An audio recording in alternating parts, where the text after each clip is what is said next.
Eu estava lendo essa palavra, a supremacia de Cristo.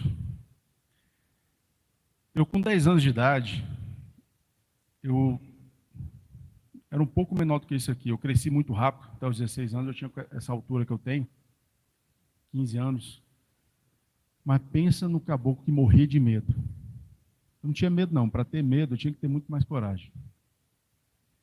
E um dia eu fui lá em casa, cheguei lá no quintal, não conhecia Deus, ninguém me falava a respeito de Deus. Minha mãe era católica, meu pai católico também, mas não são praticantes.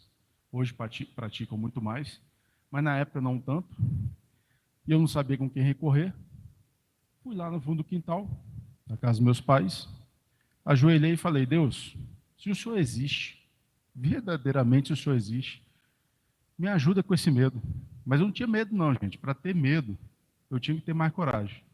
Eu dormia no quarto com a minha prima. Eram 2 camas de solteiro. Meu quarto eu não dormia, não tinha coragem de dormir no meu quarto. Isso, eu não tinha coragem, gente, nem de manhã. Se eu fosse para dormir, tinha que dormir com alguém. Para ir no quarto, tinha que ir com alguém. Para tomar banho, tinha que ir com alguém. Eu tinha muito medo. Ouvia coisas, né? Meu pai falava para meu pai: pai, estou ouvindo coisa, vendo coisa, enfim. E eu orei, passou um tempinho, eu senti uma presença tão forte de Deus, maravilhosa de Deus, eu não sei explicar. Eu nunca mais tive medo, nunca mais tive medo de ficar sozinho, nunca mais tive medo de... Só agora que eu não estou com medo, eu estou, né, nervoso, mas eu senti aquilo e nunca mais tive medo.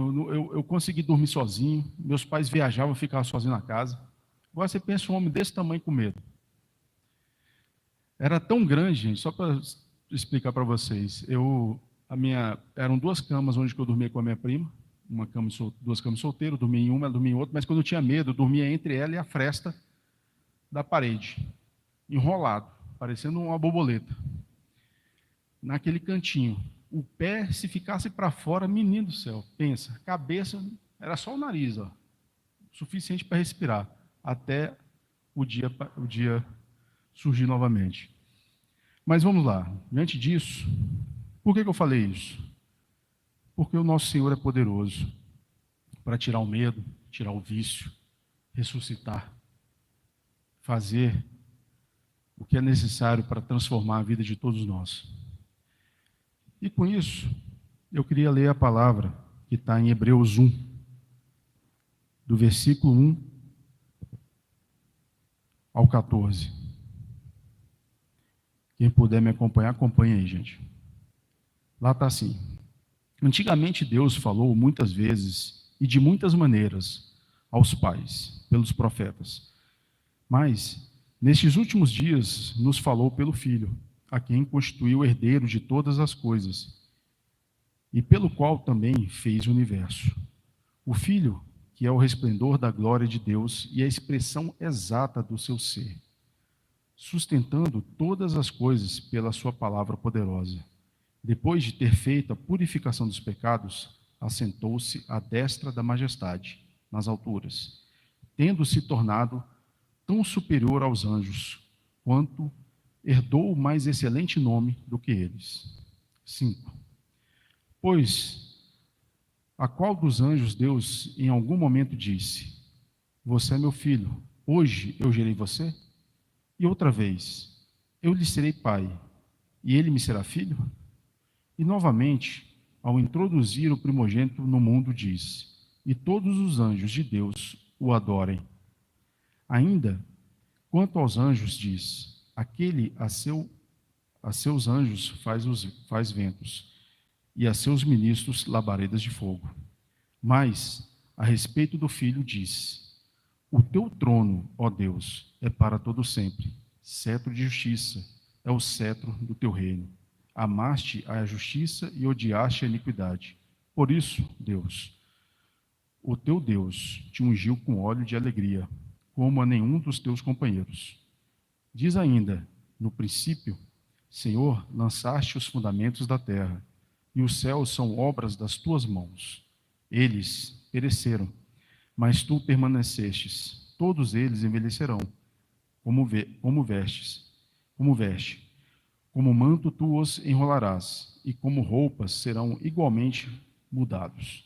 Tu, porém, és o mesmo, e os teus anos jamais terão fim. Ora, qual dos anjos Deus em algum momento disse: senta-se à minha direita, até que eu ponha os teus inimigos por estrado de teus pés? Não são todos eles espíritos ministradores, enviados para servir a favor dos que hão de herdar a salvação? Aqui em Hebreus, Deus Pai, quero deixar bem claro que aqui é Deus Pai exaltando o seu Filho, Jesus. Tem muitas pessoas no mundo aí afora que acham que Jesus é o quê? Um profeta. Jesus é um mestre, um homem muito dotado de sabedoria. Mas aqui em Hebreus, Deus Pai, deixa bem claro quem é Jesus Cristo. Deixa bem claro quem é o nosso Senhor e Salvador. E eu estudando isso aqui, eu achei interessante, eu encontrei 3 coisinhas legais. Vamos lá para os estudos. Hoje eu vou falar da supremacia de Cristo. E lá eu encontrei, lendo esse texto, eu encontrei 3 coisas. Uma, a continuidade do ministério de Deus. 2, a plena revelação de Deus em Jesus Cristo. E 3, a supremacia de Cristo. Hebreus, ele é muito interessante. Eu não sei se vocês perceberam que Deus Pai aqui está falando, quer dizer, ele fala da continuidade do ministério de Jesus. Vocês conseguiram entender isso, ver isso, enxergar isso? Ele está falando de Jesus Cristo, mas lá na altura. Ele está mostrando a nós que estamos aqui o que que Jesus, é porque eu vou falar, Deus é Pai, tá, gente? E Jesus é o Filho, para ficar bem claro, que senão confunde. Tem hora que é Deus com Deus, aí a palavra é meio confusa aqui. Mas Deus, ele deixa bem claro a respeito do que Jesus está fazendo nos céus. Lá, nos evangelhos, alguém sabe quais são os evangelhos? Mateus, Marcos, Lucas e João. Nesses 3 evangelhos, a gente fala o quê? O que eles falam? Ele fala da história de Cristo. Ele fala do nascimento de Cristo, dos seus ensinamentos. Ele fala dos seus milagres. Ele fala da sua morte, da sua ressurreição e da sua ascensão. Fala da vida. Se você ler os 4 evangelhos, você consegue ver isso, entender essa passagem, essa história de Cristo aqui na terra, é o ministério dele aqui na terra. Mas Hebreus, ele mostra o ministério de Deus, de Jesus, lá nos céus. E como que a gente consegue entender isso? Vamos lá.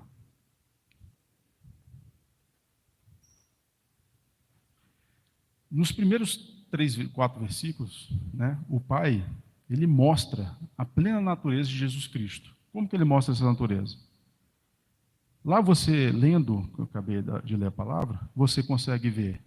Eu vou explicar, porque é muita coisa aqui, né? Você consegue ver que Cristo é maior do que os profetas, que Cristo é maior do que os anjos, que Cristo, ele é maior do que Moisés, porque Moisés representa a lei.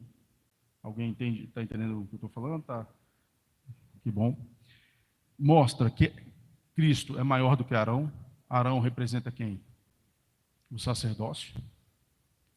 Que a aliança que ele tem, a aliança de Cristo, ele é firmada pelo sangue dele. É superior à aliança do Velho Testamento. E que o sacrifício que ele fez é maior do que todos os sacrifícios do Velho Testamento. Em Hebreus, a gente entende e consegue compreender que existe uma continuidade no ministério de Cristo. Cristo não está lá dormindo, tá, gente? Cristo não morreu. Por que eu estou falando isso? Porque para muitos Cristo morreu. Como eu acabei de falar, Cristo é um mestre, é um mentor, é um cara douto de muito conhecimento, mas está morto. Em Hebreus, deixa bem claro que nosso Senhor não está morto. deixa bem claro que ele, na sua ascensão, ele está aqui, à destra da majestade. Quem que é a majestade? O Pai. Ele está à destra do Pai. Vamos lá, vamos continuar aqui.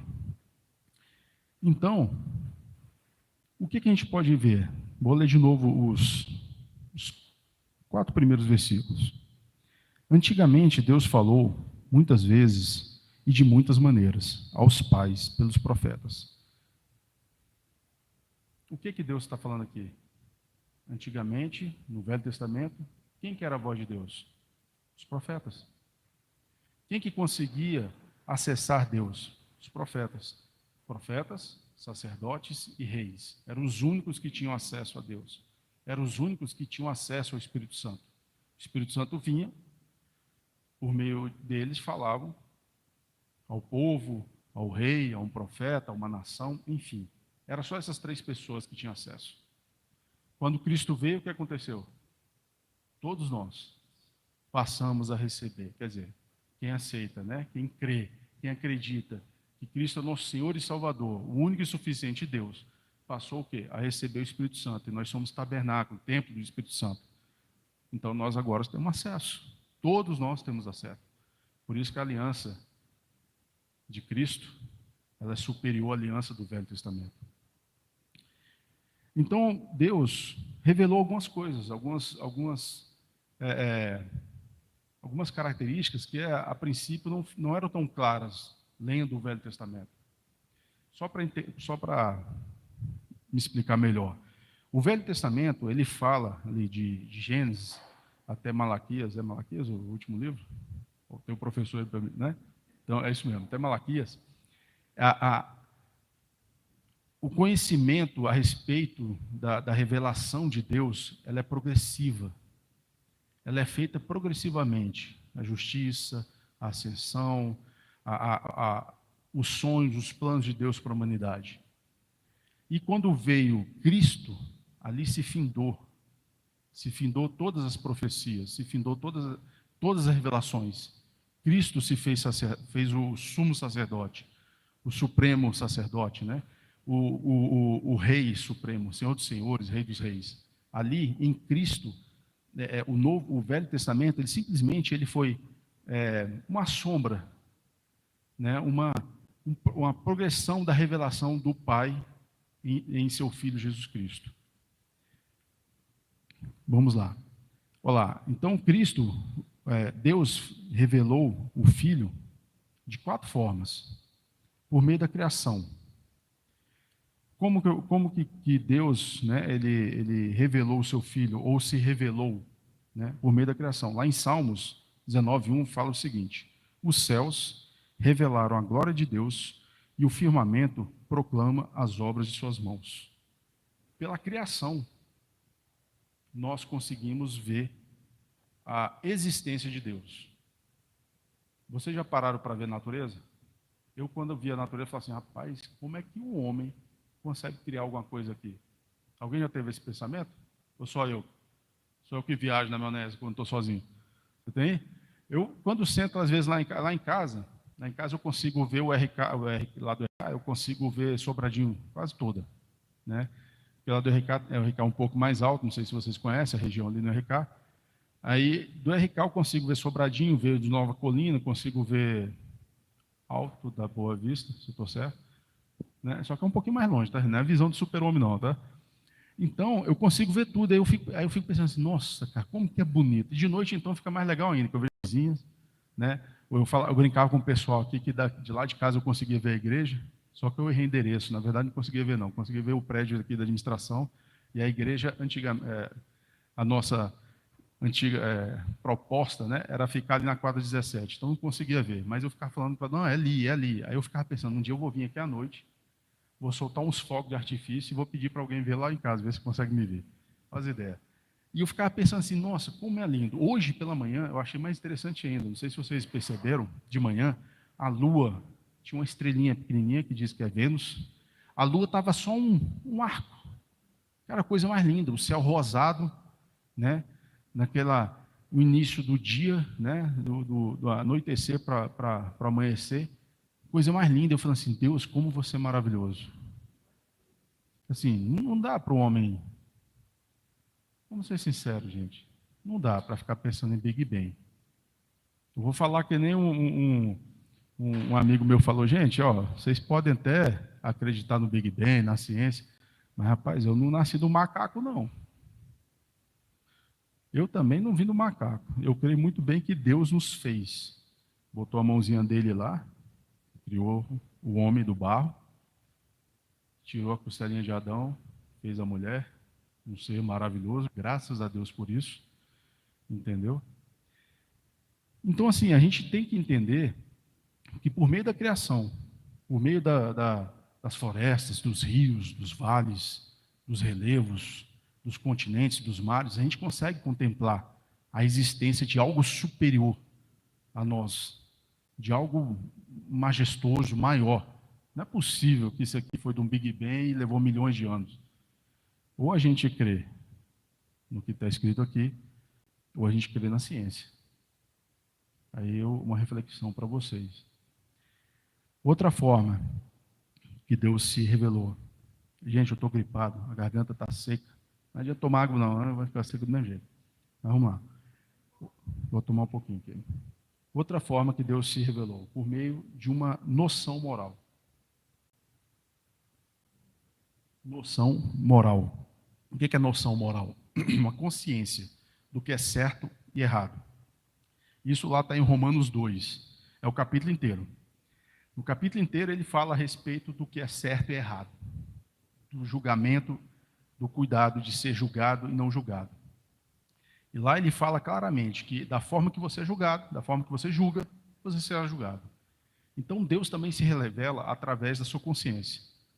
Resumindo, a partir de nós homens, há como um homem imperfeito decidir o que é certo e errado? Vamos ser sinceros, gente. Tem possibilidade? Né? A gente pensa que agora que tem, porque a gente lê a Bíblia, porque a gente se entregou a Deus, o Espírito Santo está em nós, mas se não fosse o Espírito Santo em nós, algum fruto bom nós geraríamos? Algum fruto de arrependimento, de moral, de ética, do que é certo, nós geraríamos? Eu creio que não.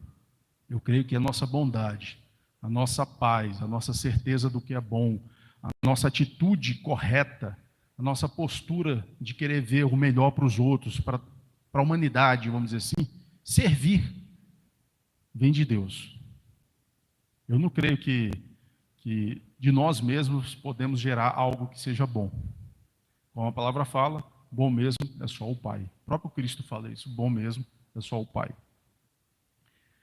Outra maneira, outra forma que Cristo, quer dizer, que Jesus Cristo, eu falo de Jesus Cristo, mas o Deus Pai, Deus Espírito Santo, Deus Filho, que é Jesus, ele se revelou para a humanidade. Alguém sabe? Imagina? Alguém imagina como? São 4 maneiras, eu falei 2. Sabe alguma coisa aí, minha filha? Que você faz umas perguntas cabulosas para mim, sabe? Olha só, gente, estou segurando esse livro aqui. Isso aqui é o quê? A palavra de Deus. Isso aqui é outra forma que Deus se revelou para a humanidade. Ele se revelou pela sua palavra. Ele se revelou para nós de Gênesis a Apocalipse. Se você deseja, do fundo do seu coração, conhecer Deus, lê a Bíblia. Quer ouvir Deus? Lê a Bíblia. Ah, eu quero sabedoria. Lê a Bíblia. Tiago está lá escrito, né? Se pedir, sem nenhuma dúvida, sabedoria lhe dará abundantemente. Eu estava aqui na cabeça, mas falei essa palavra, sumiu, tá, gente? Eu tinha um número certinho de promessas de Deus na cabeça aqui. É um númerozinho bastante, o suficiente para nós vivemos em paz, bem, tranquilo. Quer conhecer o nosso Pai, quer conhecer o Espírito Santo, quer conhecer o Filho, leia a Bíblia. Eu estava vendo um estudo norte-americano, eu não me lembro agora quantos anos levou ele, mas ele disse que a pessoa que lê a Bíblia diariamente, ela tem 90%, é um número muito alto, 90%, 95% de chance de ser mais feliz, de não ter depressão, de não se sentir baixa autoestima, de não ter medo, de não se sentir incapaz. Leitura diária da Bíblia. E o interessante, eu não sei vocês, mas quem faz esse tipo de estudo não é cristão não, gente. São pessoas que viram uma mudança e foram atrás desse conhecimento e chegaram a essa conclusão. Cientistas, né? Psicólogos, psiquiatras, que não têm, que são muitas vezes são ateus, não acreditam na palavra, não leiam a palavra, mas constatam que a leitura dela, a oração, o jejum, transforma a pessoa. Então, quer ver transformação na vida? Pega a palavra e lê. Estude, se dedique a ela. A Rosane falou até que guarda no seu coração. Você vai ver a mudança que Deus vai fazer na sua vida. Porque quem está falando isso é Ele, não sou eu não. Eu creio que tudo que a gente faz para exaltar, para glorificar, para honrar o nosso Pai, tem um retorno.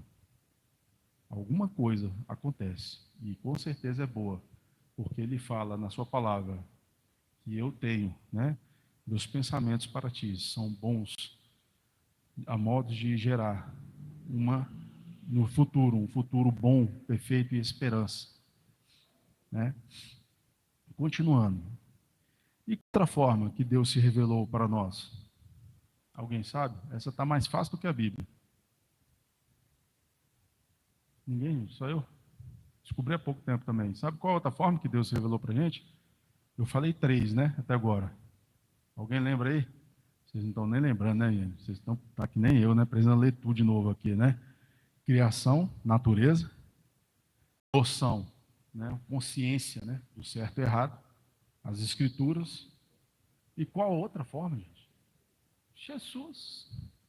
Jesus, o próprio Filho.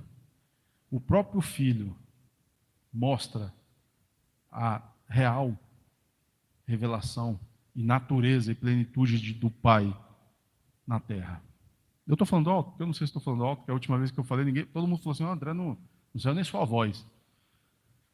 Agora aprendi que tem que ficar aqui, ó. Eu vi até um videozinho ensinando, tem que ficar aqui, não, aqui, ó. Ficava aqui, ó, tá vendo, né? Agora aqui, ó. Sabedoria. Olha só o que diz a palavra de Deus.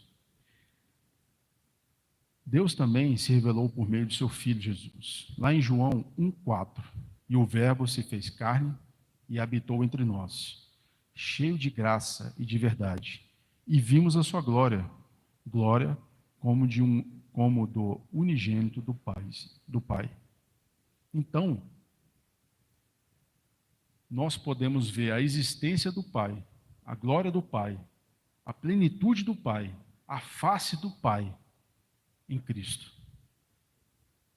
O que a palavra fala? Somente vem ao Pai quem vier. Então, quem foi Tomé? Aqui está cheio de professor da BD. Foi Tomé que falou que perguntou como que eu podia ver o Pai? Não sei se foi Tomé, foi Pedro. Então, eu também não estou lembrado qual foi dos apóstolos. Mas Jesus, ele cortou falou assim, você pergunta quem quer ver o Pai, só me vê. Quem vê o Filho, vê o Pai. Então, Cristo, ele é a plenitude da existência, do amor, do carinho dele pela humanidade. E o interessante é que Cristo, para ele se fazer presente aqui, o que aconteceu? Ele era Deus, e eu achei interessante essa palavra. Deus se vestiu de carne. Deus se fez carne. Deus saiu da sua glória e se desfez de toda a sua glória, de toda a sua majestade, de toda a sua autoridade divina para se fazer homem. Por que eu estou falando isso? Algum momento vocês viram Jesus Cristo bater em alguém? Ele destruiu o exército romano. Ele, quando foi preso, ele segurou, que nem nos filmes, né? Aquele filme que o cara pensa assim, joga a pessoa lá longe. Não, em nenhum momento ele fez isso. Pedro fez. Pedro era nervoso, era agoniado. Muito parecido comigo. O pessoal me fala que eu sou a versão do Pedro.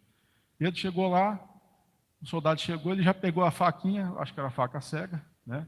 E se fosse uma faca bem amolada, acho que ele tinha partido a cabeça do cara do meio, mas pegou na orelha, a orelha caiu. Olha como que Jesus é bom. Se Jesus fosse estabelecer sua divindade, né, numa visão humana, ele já pulverizava o exército, pulverizava Pedro, falou, não, Pedro, você está demais, pum, some daqui. Foi lá, pegou a orelha do cara, colou, né? Isso é nosso Jesus, isso é o nosso Jesus. É amor, é carinho, é zelo, é cuidado. Deus vem fazer parte. O que aconteceu? Jesus Cristo vem fazer parte, literalmente, da história da humanidade. É ou não é? Alguém aqui já percebeu o nosso calendário? Que ano que nós estamos? 2025. Depois de quem? De Maomé? Depois de Cristo. Ele veio e mudou a história da humanidade. Uma vez eu estava escutando que Amor, vou começar a tomar uns remedinhos para lembrar da memória. A respeito do homem quando foi à Lua. O presidente lá dos Estados Unidos, que eu não me lembro o nome, falou que o homem pisando na Lua era o maior feito da humanidade. Coitadinho, sabe nada, inocente. O maior feito da humanidade foi Cristo. Cristo mudou o calendário. Cristo mudou a cultura das nações. Cristo mudou a ideia do homem ser possessivo, dominador, conquistador. Cristo mudou isso. Nós hoje temos uma capacidade de falar aqui do Evangelho, de falar de Cristo, de orar, de sentar na cadeira aqui e ficar escutando a palavra de Deus, porque Cristo trouxe isso a nós. Porque isso aqui, em muitos lugares, é abominação. Em muitos países você não tem a capacidade de nem levar uma Bíblia na mão, nem de botar um papelzinho da Bíblia aqui, rasgar um papel e botar aqui no bolso para ler. Eu estava vendo uma vez uma chinesa, ela foi presa, se não me engano, por 30 anos, porque ela foi pega com a Bíblia na mão. Então, Cristo mudou a nossa sociedade, nossa cultura, nosso pensamento. Outra coisa, o eterno se limitou ao tempo. Ele é eterno. Ele se limitou à sua natureza eterna a ser regida pelo tempo, né? Então Cristo, ele nasceu, ele cresceu e chegou até os seus 33 anos, não é isso? Então ele foi limitado ao tempo. O infinito se tornou finito. Ele se tornou limitado. E não falei, ele não pôde exercer a sua divindade. Não, porque não quis, não é porque não pôde, não quis. Não era necessário. Para a missão que ele tinha que fazer, ele não podia ser um Deus. Ele tinha que fazer segundo a vontade de quem? Segundo a vontade do Pai. E por fim, Cristo revelou a face do Deus Pai aqui na terra.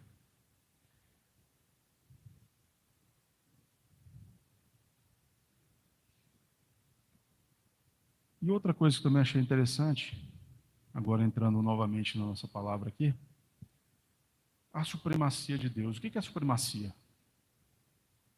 É algo que está acima de tudo que conhecemos, pensamos, falamos, estudamos, enfim, de toda a natureza do homem, cultura do homem, pensamento do homem, toda a criação. Eu estava lendo em Hebreus e eu li todo o capítulo 1, mas eu vou ficar nos 4 primeiros versículos. Lá nos 4 primeiros versículos, a gente novamente, Deus falou de muitas maneiras, de muitas formas, de muitos por meio de, até achei engraçado, Deus falou até por meio da jumenta, lembra da jumenta?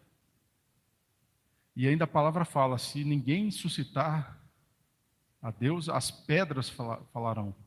Olha só, se a gente se calar, os animais vão falar. Se os animais não falar, as coisas, os objetos, aquilo que é inanimado, falará e exaltará o nome do Pai. Eu achei interessante isso. Lembrei da jumenta na hora que eu pensei nisso aqui.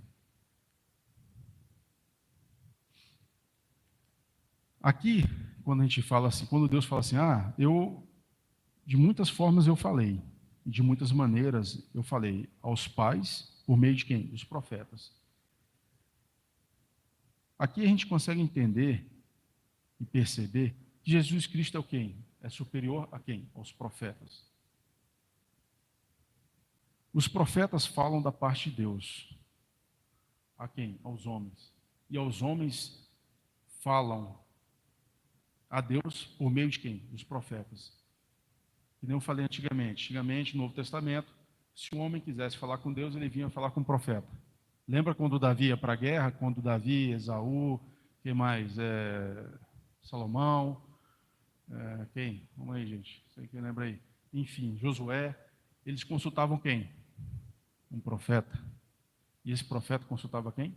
Deus. Deus vinha, falava com o profeta, e o profeta falava com eles. Então, Jesus Cristo, ele é superior aos profetas. Por quê? Porque Cristo, ele é o próprio Deus. Cristo é a própria palavra.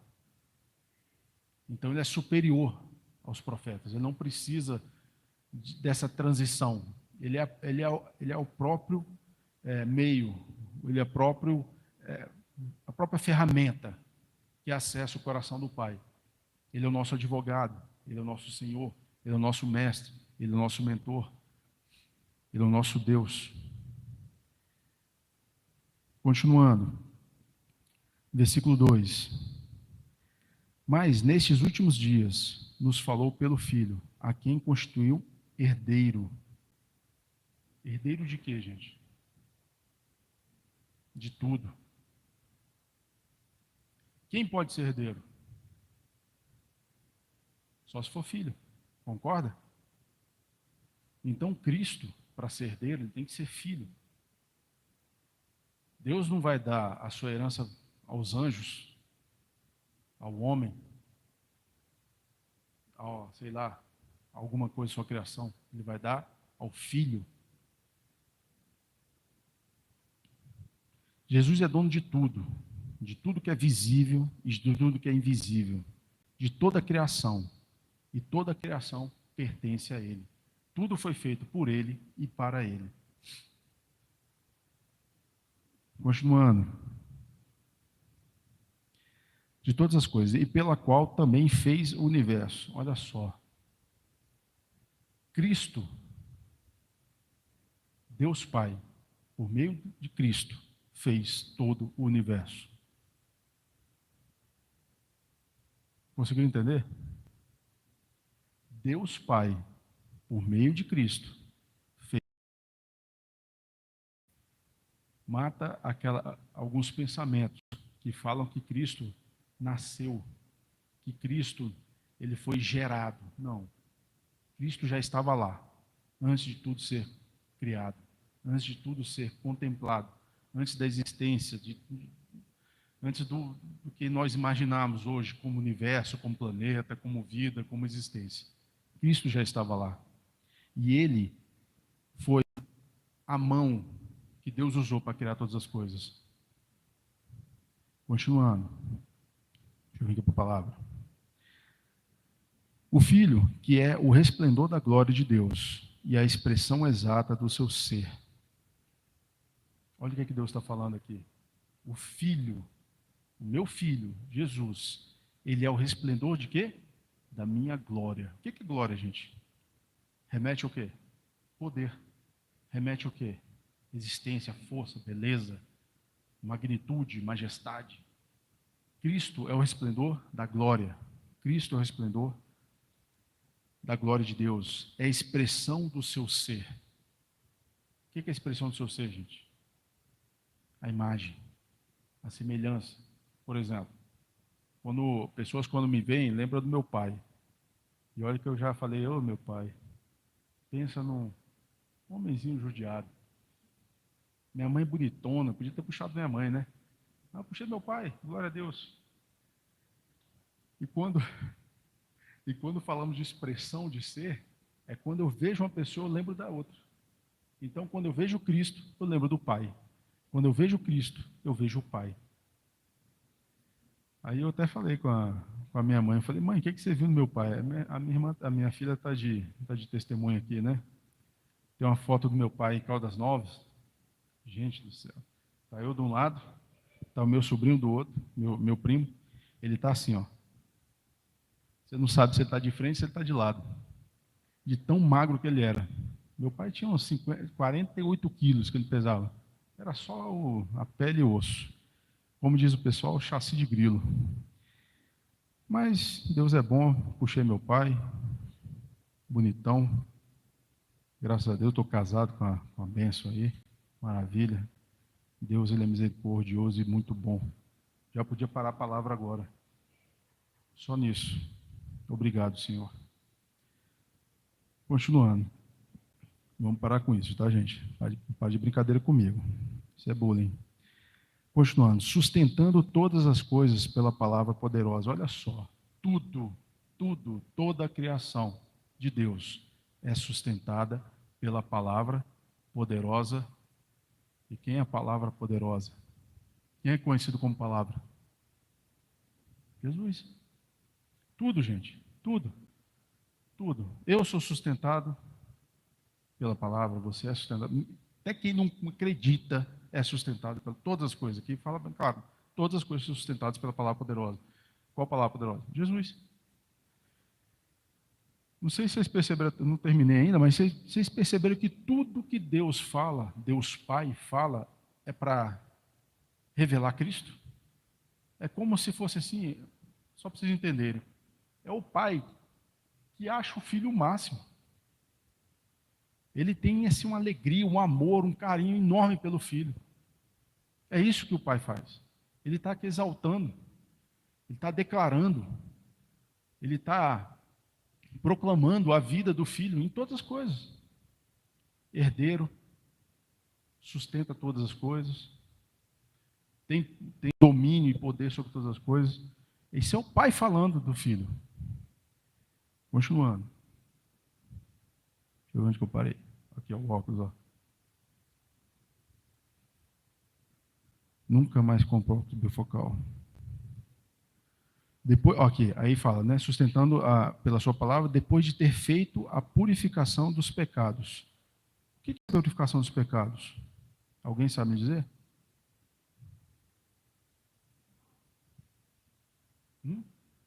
Purificação dos pecados. Cristo, ele não se deu, não se ofereceu como sacrifício, ele não se sacrificou, ele não se entregou. Ele fez o quê?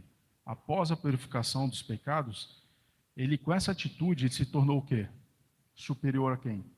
Aos sacerdotes. Por que ele se tornou superior aos sacerdotes? Vamos para a explicação. Os sacerdotes eram mediadores entre Deus e os homens. Realizavam sacrifícios com sangue alheio, sangue de animais, né? Que não tinham a capacidade de remover os pecados definitivamente.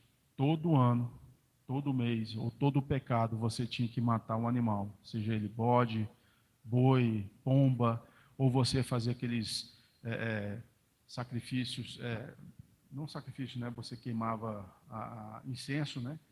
Farinha, massas, mas o sacrifício de sangue era para quê? Para a expiação do pecado. Mas o pecado não era retirado com sacrifício. Tanto é que o mais interessante, o sacerdote fazia sacrifício para ele? Fazia. Se o sacrifício por meio de animais fosse suficiente, o sacerdote não precisava fazer sacrifício para ele. Mas ele fazia sacrifício para ele, fazia sacrifício para os outros, fazia sacrifício para a nação, fazia sacrifício para para tudo que você imaginar. E o que é que Cristo fez? Cristo simplesmente falou: eu me ofereço para tirar o pecado deste mundo. Por que o sacrifício de Cristo ele foi definitivo? Porque Cristo era perfeito, não tinha pecado, não tinha mácula, não tinha nada, nenhum mal nele. Então ele se sacrificou e o sangue dele foi o suficiente para mudar, virar a chave em relação a todos os sacrifícios feitos por animais. Todos os sacrifícios feitos por Israel, pelos sacerdotes, eles não tinham mais validade, não eram mais necessários. Não era preciso você mais manter aquela cultura de sacrifício com Cristo, depois que Cristo veio. Jesus ofereceu o sacrifício perfeito com seu próprio sangue, morrendo uma única vez para perdoar definitivamente todos os pecados, não sendo mais necessário fazer outro sacrifício após a sua morte na cruz.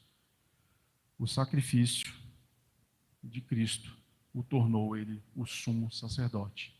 Ele era sacerdote e o próprio sacrifício. Continuando. Assentou-se, versículo 3 ainda, tá? Assentou-se à direita da majestade nas alturas. Quem que é majestade? Pai. À direita significa governo.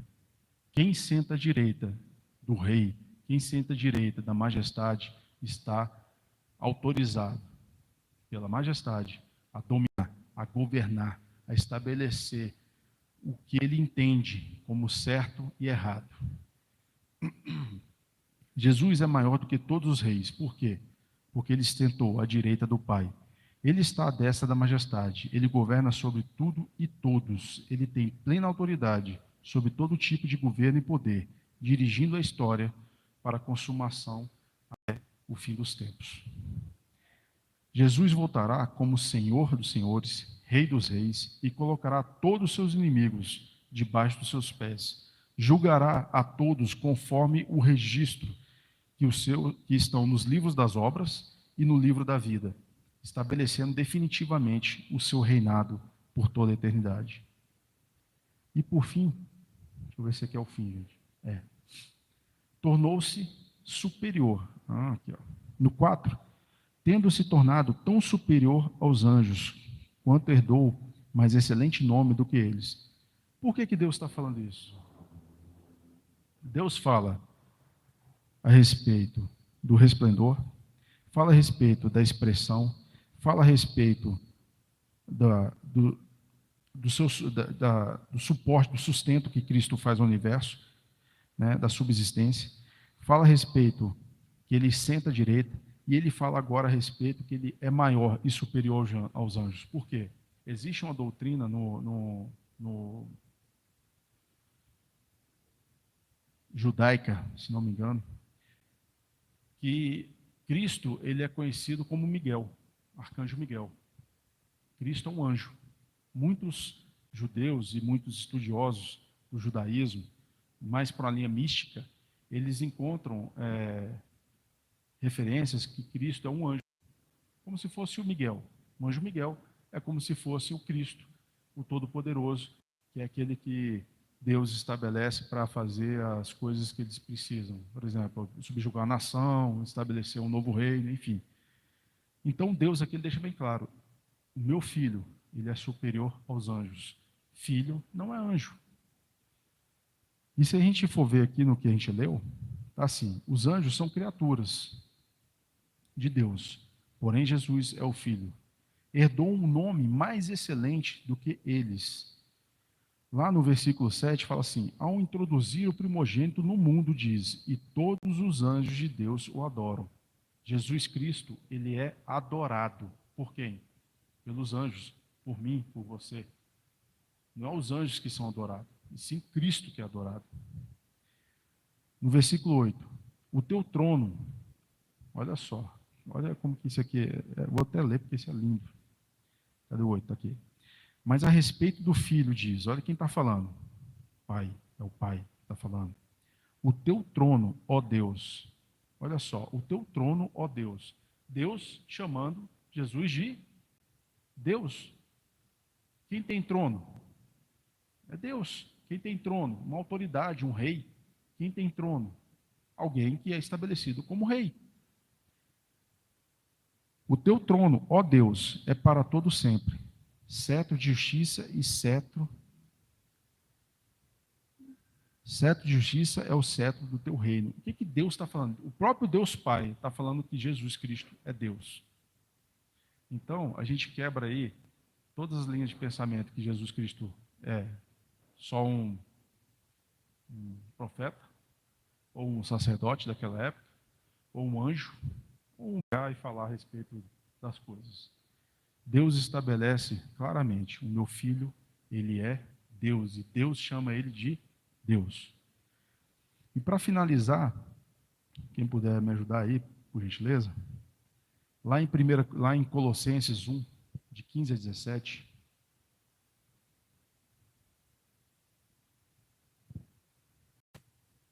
Paulo, nas cartas de Colossenses, ele fala o seguinte a respeito de Cristo.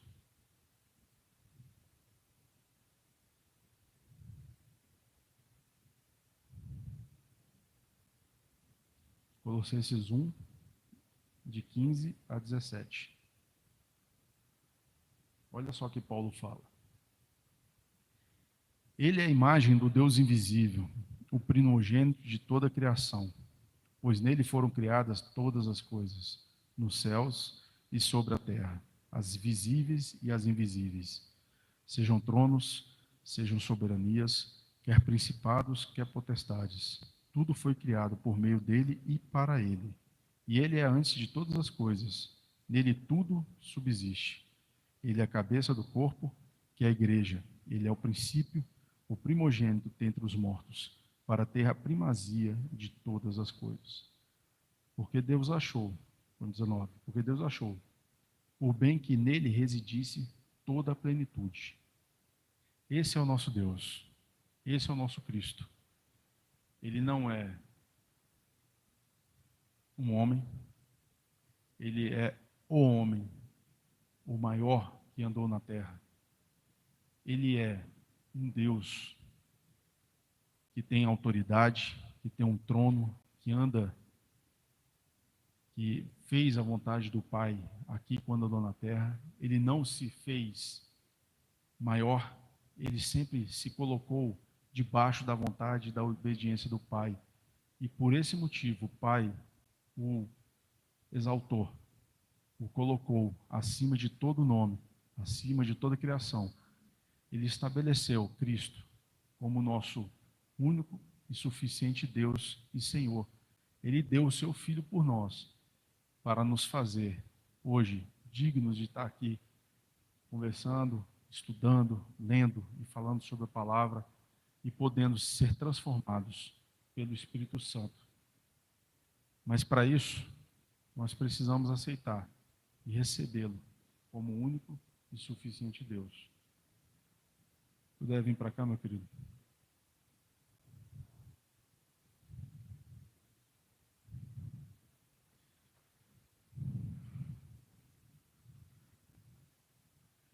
Conforme eu falei com vocês, quando eu era pequeno, o meu desespero era tão grande que eu pedi a Deus. Eu clamei ao Senhor: Senhor, me ajuda.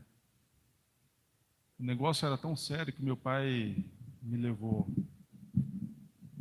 ao espiritismo, depois ele me levou a um, não sei se eu posso falar dessa forma, um centro espírita, né, uma candomblé. Depois ele me levou na neurocirurgião,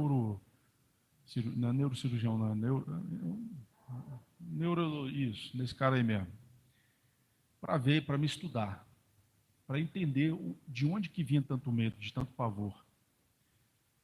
E o interessante é que só foi eu clamar uma vez, que Cristo, ele veio e me tirou todo esse pavor, todo esse medo. Gente, eu consegui dormir sozinho praticamente com 16 anos de idade. Eu era O gigante medroso. Não sei se tem um filme, tem até um filme que fala, um grandão que tem medo. Eu não tinha coragem de fazer nada sozinho. Eu tinha medo de ficar sozinho, tinha medo de ter medo, sei lá, é coisa horrível. E o interessante é que, mesmo sem alguém falar a respeito de Deus para mim,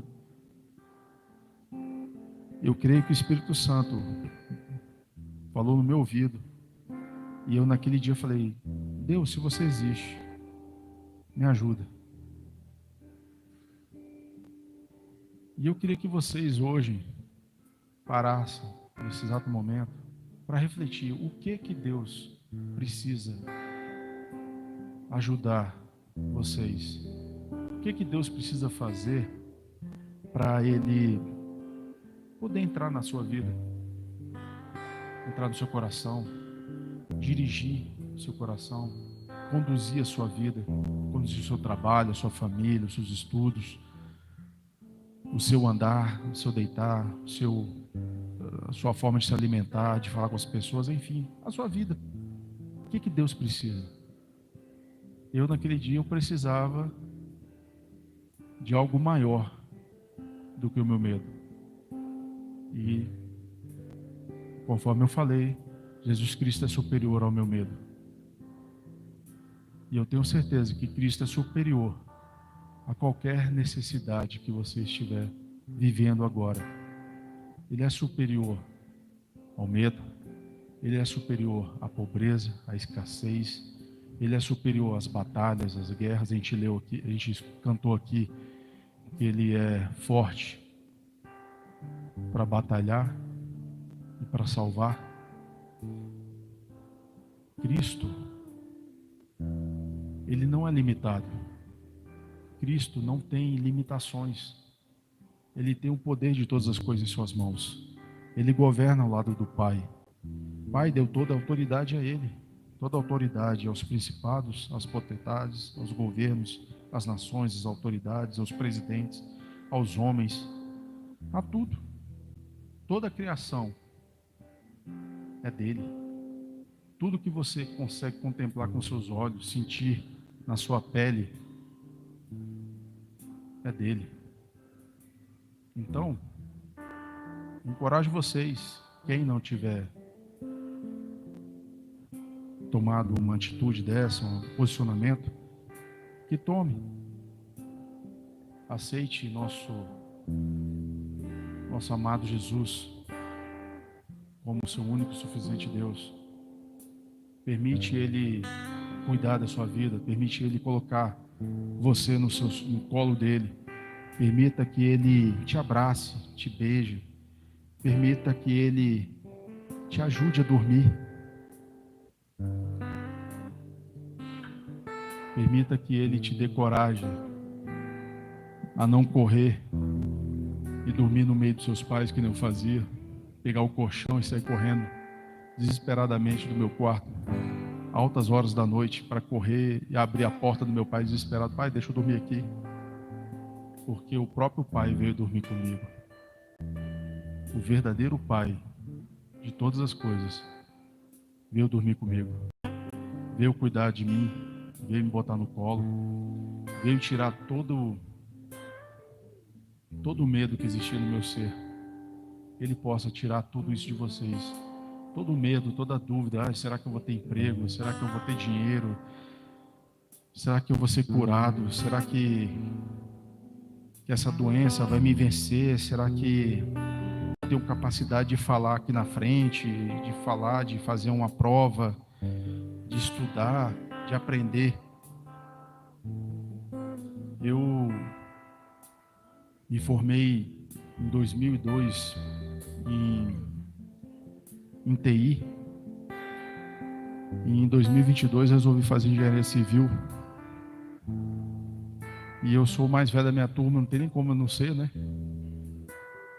E mesmo assim ainda consigo ensinar para os meninos alguma coisa. Mas pensa quando vem os cálculos de matemática, pensa no desespero. Aí eu falo: Jesus, Espírito Santo, me ajuda, me dê sabedoria, me dê a capacidade de fazer uma prova, de conseguir apresentar um trabalho, porque muitas vezes o trabalho é individual, e eu não sabia do chat GPT. A galera toda sabe como que é o chat GPT. Sabe quem que é o meu chat GPT? Espírito Santo. Tudo que eu preciso, eu falo com ele. Eu dei um testemunho uma vez aqui. Eu tive um problema na torneira na minha casa, e meu sogro, ele é um cara extremamente capaz. Tudo que ele pega, ele consegue fazer. Ele faz um monte de trem. Pensa num cara habilidoso. E um dia eu chamei ele para trocar uma torneira lá em casa. Eu e ele passamos 4 horas tentando trocar essa torneira. Conseguimos tocar 2 horas da manhã. Trocamos. Ele saiu quase engateando, tanto tempo que ele ficou debaixo da torneira lá, debaixo da pia. O joelho estava só o vermelho, machucado. Conseguimos trocar. Passou outro dia, a torneira começou a vazar. Aí eu falei, meu Deus, vou ter que falar com meu sogro. E a minha esposa está aqui de prova. Eu fui lá atrás, lá em casa mesmo, fui lá atrás, falei assim, Espírito Santo, me ajuda. Eu não quero passar 4 horas trocando a torneira. Cara, olha só, Deus me pegou uma ferramenta, não sei se vocês conhecem, bico de papagaio. Conhece, Fernandão? Bico de papagaio, é tipo uma ferramenta assim, ó. Aí você vai ter uma rodinha aqui que você vai aumentar e ela vai fazer esse movimento aqui. Aí ele falou, pega esse aí, André. Eu falei, tá, peguei. E agora, Deus, o que eu preciso fazer?